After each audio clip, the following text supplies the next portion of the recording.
Business, 10h, midi, l'émission 100% placement. Intégral placement, Guillaume Sommerel.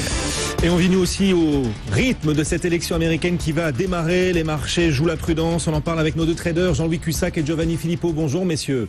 Bonjour tout le monde. Bonjour tout le monde. Giovanni Filippo depuis Bourse Direct, Jean-Louis Cussac pour Perceval Finance. Ça y est, c'est le D-Day. Giovanni, hier les marchés se sont emballés à l'idée qu'Hillary Clinton reprendrait peut-être quelques points avec le FBI qui avait décidé avant-hier de ne pas poursuivre Hillary Clinton. Ça avait donc permis au marché de progresser hier. Aujourd'hui, on est beaucoup plus prudent manifestement.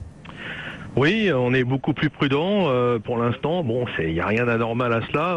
Plus sérieusement, moi je pense qu'il faut surtout rien anticiper. Pourquoi ? Parce que je crois qu'il n'y aura pas de grands changements post-élection américaine. Bon, pour la séance d'aujourd'hui, à l'image de celle d'hier, quoique celle d'hier, on avait créé un écart important, donc il ne s'est pas passé grand-chose derrière. Je ne crois pas qu'il faille prendre de grandes initiatives en intraday. On peut toujours essayer de réaliser quelques écarts, mais là on voit bien que la situation est complètement figée dans l'état actuel des choses. Alors qu'est-ce que je fais demain en cas de mouvement atypique?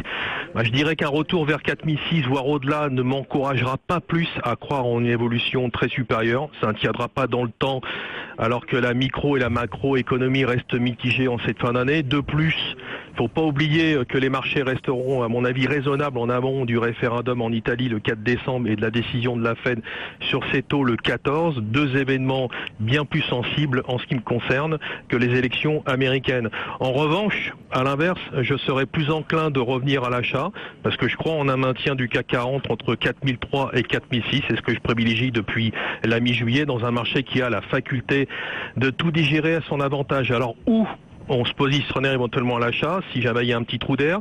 Déjà sur un niveau très important qui se situe sur 4210, 190, c'est très important. C'est un retour en arrière sur la précédente oblique baissière du canal dans lequel on était depuis un an, voire en cas de déconfiture sur la zone 4150, 4050. Voilà. Vous l'aurez bien compris, j'attends pas grand-chose et si l'occasion se présentait de revenir à bon compte à l'achat, je m'en priverai pas. Mais quand vous dites que vous n'attendez pas grand-chose, ça veut dire que vous pariez sur une victoire d'Hillary Clinton. Je veux dire, si c'est Donald Trump, par exemple, pour vous, ça n'aura pas plus d'importance que ça pour les marchés et on restera toujours sur le même move comme si rien ne s'était passé, même si Donald Trump venait à être élu, Giovanni ?